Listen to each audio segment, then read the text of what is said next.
Olha aí, que saudade de vocês! Olha só, voltando depois de tanto tempo, né? E eu tô voltando pra falar de uma mentira.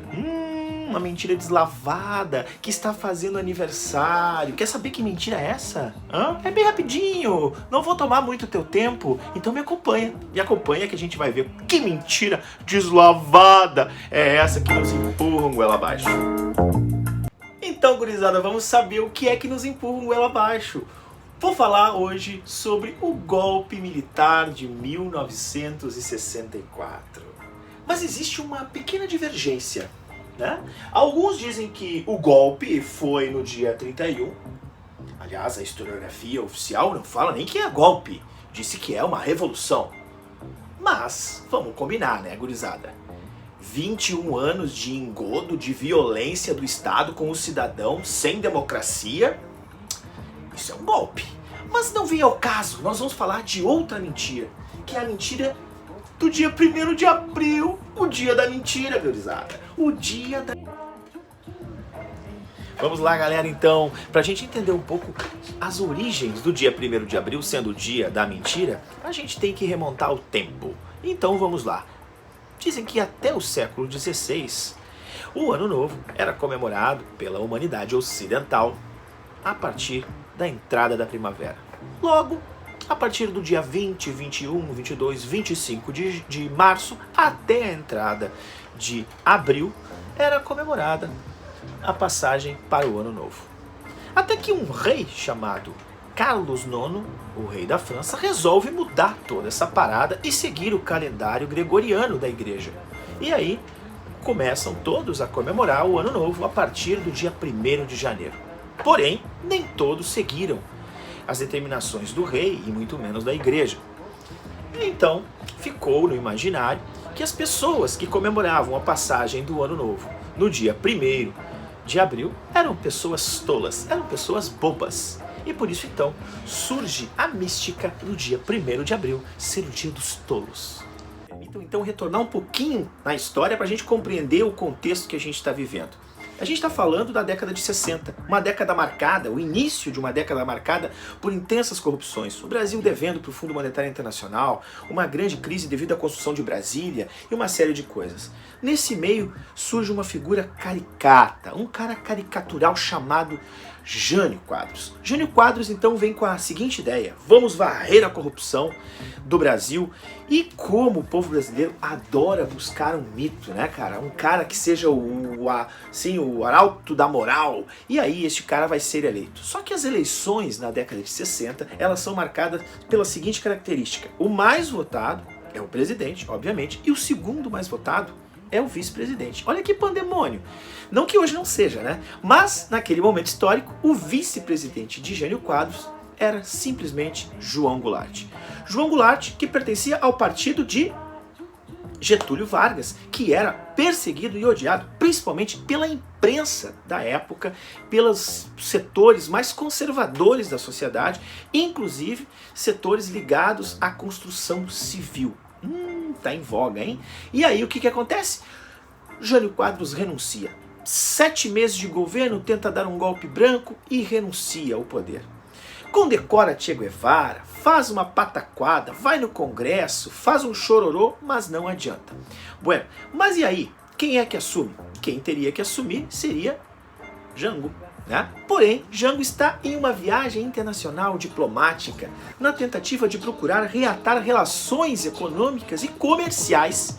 Com quem? Com a China comunista. Pois então, os ministros do exército, sabendo disso, não permitiram de maneira alguma que Jango, quando retornasse ao Brasil, assumisse como presidente. Pois não é que o Brasil teve um período de mais mentiras, porque simplesmente se sonegou a Carta Magna do nosso país, a Constituição, e se cometeu um ato ilegal, que era instituir um parlamentarismo no Brasil. Vejam bem, até o avô da família Neves, aí, o senhor Tancredo de Almeida Neves, assumiu como um dos ministros no período. Foram 16 meses de parlamentarismo no Brasil. Até que o João Goulart, ele era o presidente, mas ele não tinha poder. Quem tinha o poder era o primeiro-ministro. Até que depois de 16 meses, depois de uma grande campanha feita por Leonel de Moura Brizola, aqui no Rio Grande do Sul, chamada de legalidade, nós tivemos a oportunidade de escolhermos em um plebiscito o que nós queríamos. Se era parlamentarismo ou presidencialismo. E aí, queridos, definitivamente, devido à pressão popular, nós tivemos então o presidencialismo e João Goulart voltou ao poder de fato. João Goulart então vai tentar instituir as reformas de base. O que são as reformas de base? As reformas de base nada mais eram do que a tentativa de melhorar o desenvolvimento do Brasil em vários setores da sociedade. No setor administrativo, no setor constitucional, no setor eleitoral, uma reforma bancária, no setor tributário, uma reforma universitária e principalmente, gente, uma reforma agrária. Jango, nesse discurso das reformas de base na Central do Brasil, em 13 de março de 1964, abriu os olhos do Brasil para a necessidade de fazer essa reforma. Mas foi contundente. Nós tivemos uma reação no dia 19 de março de 1964 de setores conservadores da sociedade, da Marcha da Família com Deus pela Liberdade. Pois bem, isso ocorreu em São Paulo e reuniu mais ou menos 500 mil pessoas. Foi aí que nós tivemos então uma coragem do Exército, né, um chamamento do Exército para assumir o controle e poder fazer o golpe militar. Queimando a largada, começando em Juiz de Fora com o deslocamento de tropas para o Rio de Janeiro pelo general Mourão. Opa!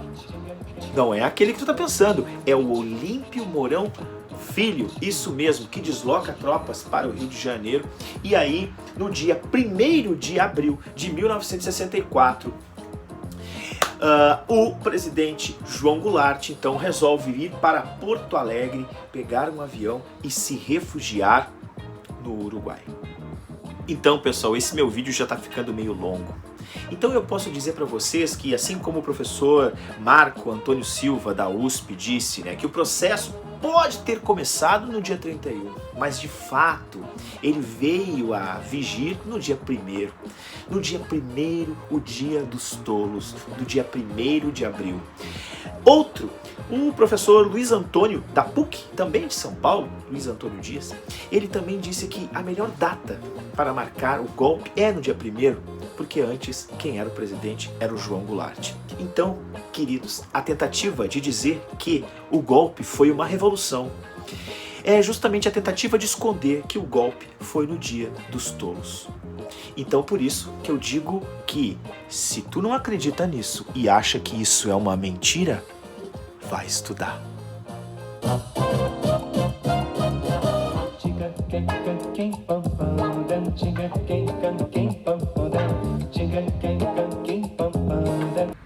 Aham, baita mentiroso.